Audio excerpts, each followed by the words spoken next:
It's your boy Jamel Herring. I'm gonna get right into it. Yesterday, the press conference. Press conference was kind of dry between Tank and Lamont. It's not so much between those two. It was for me. It was really about the host. It was the host, man. I felt like he was asking all the wrong questions, asking crazy questions, talking about what's the next morning gonna be like if you get knocked out, and he's asking the fight. He's asking the fighter directly about this type of mess. Like, yo, who wants to? No one wants to. Like, I don't know. I've been in many press conferences. Not once have I been asked how I'm gonna feel the next morning if I lose, let alone get knocked out. So that was crazy. That was pretty crazy. That was pretty crazy. Then he was trying to throw in jokes, and the joke wasn't hitting. I'm just gonna put that out there. They wasn't hitting at all. But in terms of the two combatants, Lamont and Tank, you're not really gonna get much out of them because again, it's more of a mutual respect. Like those two definitely they know each other. They know each other. They go way back. They addressed that in both press conferences that they both go way back. They had two amateur fights. You really can't get much from that because they were pretty much still kids. It's 3 rounds. Probably back then it was probably 2 minutes still, depending on when they fought. So I don't, you know what I mean? I don't know why. I get it. People like to ask those type of questions because there's history involved. But I just wasn't feeling the press conference at all until Tank got active, like Bud, when whoever was in on Lamont's side was started screaming out, whatever. That's when it really started going off. But for the most part, yeah, like I said before, I think the press conference is going to get better during the week of the fight. And again, when both fighters when both fighters been through camps, that everyone, they probably when they're frustrated, cutting, making weight, and things of that nature. And I think there'd be more to talk about. And plus, with everything on the line coming around that corner. But again, like it was just two dudes that knew each other that from back in the day, and they were just speaking their mind, within that instance. But again, PBC don't bring whoever that was. Don't bring him back. Don't bring him back to host another press conference. I see Eddie Hearn was going off on Dan Rayfield. What not like maybe like an hour ago. I guess Dan still pressing about the whole Virgil Ortiz and Jerron Boots Ennis situation. I mean, that's pretty much being a dead horse. It's not happening. It's not happening. At least right now, it's not happening. Um, I know Boots' teams they're pretty much doing damage control for however you want to take it. But Virgil went on and found another opponent, another good opponent. So you can't be really mad about that. But there's a lot going on this weekend. I see Navarrete and Valdez too. I was talking to my boy JC last night about that fight. Oh, well, not much. Pretty much not about that fight. Pretty much the co-main event with Espinoza and Ramirez. That's another rematch. But I'm gonna start with that one. I think with that fight, I think Espinoza is gonna come with a little bit more oomph because when once you get that world title, it push your whole mindset in a different space, in a different space. And for my man Robesi Ramirez, it's kind of like I think I don't want him to go in there overthinking and thinking basically about making the same mistakes he made in the first fight. But like Coach Manny Robles is a great coach. I'm pretty sure he'll be in Espinoza's corner again. But uh, I can't really call that one. Like I said, it may be the same outcome. Pretty much like toe to toe in the center of the ring. Maybe a couple of knockdowns again in that nature. But I think Espinoza that's a tall task. Literally, that's a tall task in there, especially as a featherweight. And Robesi, he's not the biggest, well, not the tallest either, featherweight in his own right. But again, he can't let Espinoza basically get in a rhythm and start banking in rounds and doing whatever he wants. But if I was Espinoza, I'd probably fight a little bit smarter. Not getting in so many gunfights in the ring with Ramirez. But that's yeah. I could see it again. I could see Espinoza coming out victorious. But again, there's in some ways I could see Ramirez getting revenge and getting his title back. Now it's in terms of Navarrete and Valdez too.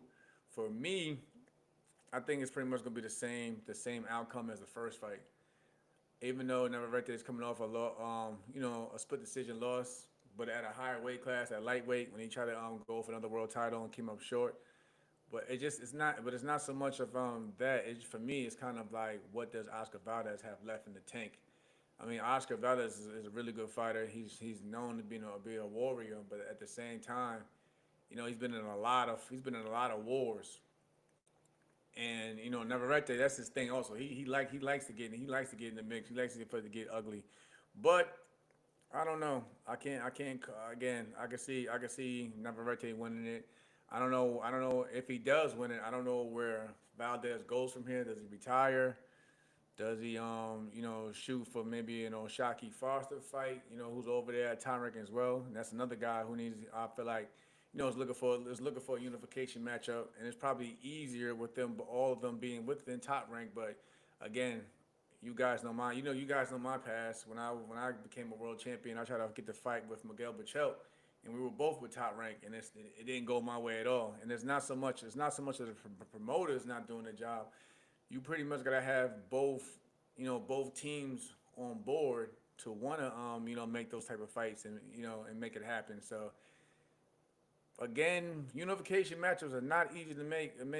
Like, and for prime example, when Shakur fought Valdez, after me and Shakur fought, Shakur had to give up money to basically get Valdez in the ring for that unification. So don't be surprised, if the winner steers away from Oshaki Foster, going in, well, after that fight.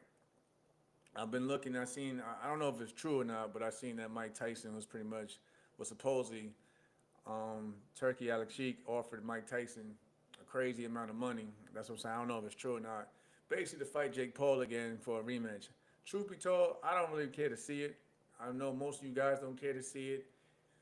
I mean, if it happens, that's just a money grab at this point in time. But again, Mike Tyson isn't the same Mike Tyson that we all grew up and loved. That came accustomed to watching every other month or so. So again, I don't really care to see it. But hopefully, Jake steps in and fights somebody that has, the same even playing field in terms of youth and wearing fight gloves, not 16, 14, whatever they had on, 16, 14 ounce gloves. That was crazy too. A lot of people, a lot of y'all probably overlooked that or probably didn't even know. That first fight with him and Tyson, they had on, like, I think like 14-ounce gloves, 2 minute rounds, and then they sanctioned it as a professional bout. If anything, that should have been just a plain, simple exhibition. I don't even know why who even sanctioned that fight to even be a legitimate pro fight, but it didn't go any. Nah, you can't. I mean, again, it's entertainment. I give Jake Paul that. He definitely knows how to grasp their attention and get people to tune in. But again, like, nobody's trying to see that. I'm not trying to see that again. Definitely not trying to see that again. I'm definitely looking forward to a fight that I feel like it's not being talked about enough, which is Leon Pyro and against Richardson Hitchens. I think that's pretty much a good matchup. Like I told people in the past, me and Liam did a lot of sparring together last year in my camp back in Vegas. And I believe that Liam, I don't know if he's been training in Vegas again, but I know for the most part he's been back. He was in the States doing a lot of work. I know he trained with Shakur Stevenson and Devin Haney in the past as well. And yeah, Rich definitely has been talking the talk about, becoming the new world champion. But I don't think it's an easy fight for either one of those guys, if you ask me, in my opinion. I just think but that's a good fight that's being overlooked. May the best man win. I got love for both of them. I got no real dog in the race. But after this fight, if Leon Pyro comes up victorious, I know he's looking forward to fighting, other bigger names or possibly a unification matchup. Because I mean, again, we live in an era now where not only you see fighters doing a lot of unification, well, trying to make unification matches, but now everyone has the goal of trying to be undisputed. So, but in the 140 division, there's a lot of good fights that can be made within the division, in the upcoming near future. I know Rio's been going through some things, I guess legal actions, but I would like to see who he plans on fighting next. I definitely want to see my man Devin Haney get back in the ring soon. We know Ryan what he's trying to do in terms of an exhibition, but I think Ryan Garcia probably won't be at 140 much longer himself anyway. So that we'll see how where he goes in the future. Probably I can see him going up to 147. I know a lot of y'all been talking about because y'all watched Boots' last fight about what Ryan Garcia could have done because they felt like Boots took a lot of left hands in the last matchup. But again, I mean, a fight with Ryan and Boots definitely be interesting. But don't like I said, don't sleep on Boots or knock him for his performance. At the end of the day, the man won the fight. But I don't think Boots is going to be at 147 much longer, anyways. I would like to see him go up to 154 because there's a lot of matchups that could be made up there. But we'll just have to wait and see. Other than that, let me just look. Just looking. I know my man just asked me about David Benavidez and David Morrell. That's a good matchup. That for me is like again another 50-50. What I mean by that is they both do a lot of good things, but they're both completely different. Like they both bring great styles. Like David Benavidez, you know how he operates. He might start out slow. He might start out slow in the beginning of the fight, but as time goes on, he's gonna get his engine running. You know how he gets his engine running, or whatever, and lets his hands go. But David Morrell, like he could be a tricky dude because he can box on the back foot. He does have power also, just as well as David Benavidez has power as well. So that's a good fight style wise. Like I said, it's two different styles, but I think when both styles clash in that upcoming matchup, it'll be a good fight. I just think it'll be a good fight. I probably gotta do more. Honestly, if I'm being real, I probably gotta do more film. Even though I've seen a lot of David Benavidez fights, but I probably gotta look into more of David Morrell, and what tools that he could possibly use against Benavidez in that matchup. Let me just look through here. I'm just looking through whatever I can to see what's going on. Um, I see. Like I said, I know we spoke. I know people have been speaking about Katie Taylor. Possibly rematching Serrano. I felt like, my opinion. I mean, I would like to see it again. I just felt like Serrano kind of got the short end of the stick the last fight. Personally, I thought she won the first fight too. I mean, it was close. Don't knock me for that. I thought she won the first fight too. But going into the second fight, I actually was rooting for Katie because I thought Katie had her mindset after the first fight, and Katie's been in I think as a recent memory been in a lot of bigger fights than Serrano. Because Serrano, she'll probably take a little tune up here and there at times. But I thought Katie Taylor was going to come in there with and completely just like walk step to Serrano, but that wasn't the case.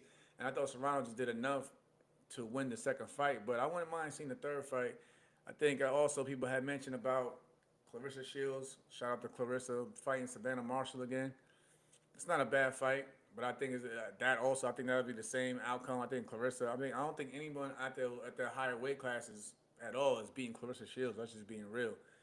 But that's just my take on what I'm saying. My take on the women out here. Shout out to them. They've been holding it down. Let me look again. Like I said, I recovered most of the Leon Pyro. Tyson Fury, Usyk. Eh, I don't know. I feel like with that fight, it depends on which mindset we get of Tyson Fury, because we know how Tyson Fury can be outside the ring, and I know like Usyk, he's always been known as a serious fighter. Never, he takes the craft very seriously. So that fight, I probably have to go with Usyk in that one. The first fight, now I will say the first fight I had Tyson Fury. 'Cause I thought Tyson had the length, the height, and everything.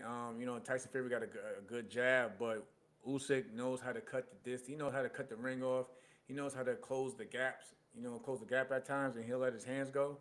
Y'all seen the first fight that he did hurt Tyson, but again, I think that's one of those things where if Fury is not serious, it could turn out the same way. Not really much for me to say about the going in with the Inoue fight and Sam Goodman. I feel like Inoue is gonna probably more likely he's gonna dominate and do what he does. But I know a lot of y'all been saying about why won't he fight in the states when he has fought in the states in the past.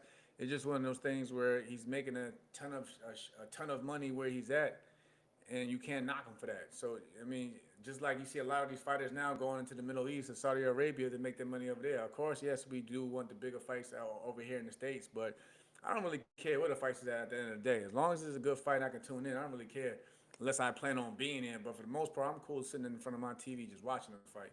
So I'm not even gonna get into that. But again, December 24th is actually a big day in Japan in terms of boxing. So I'll be tuning in. Usually, I would be with like when I was commentating with Ty Rank, I would call it with shout out to Christina Pancha, and call those fights at that early ass hour during the morning in the states. But I see another dominant performance between which is not in a way, to be honest with that, man.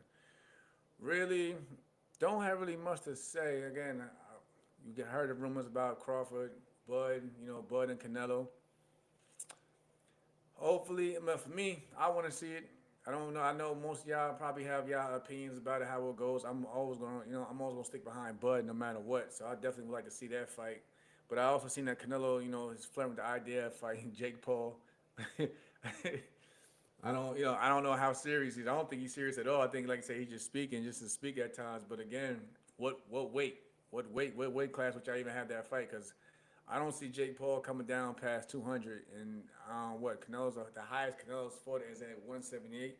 Even though I feel like Canelo's skills is far superior, of course, than the Jake Paul. But at the end of the day, weight does play a part in matches. I mean, you see people always crying about bullies as it is. So definitely weight does play a factor. But I think right now it's just all talk. It's just all talk right now, in my opinion. But for the most part, if I had to choose, I'd rather see Canelo and Bud. I'm just gonna leave it at that.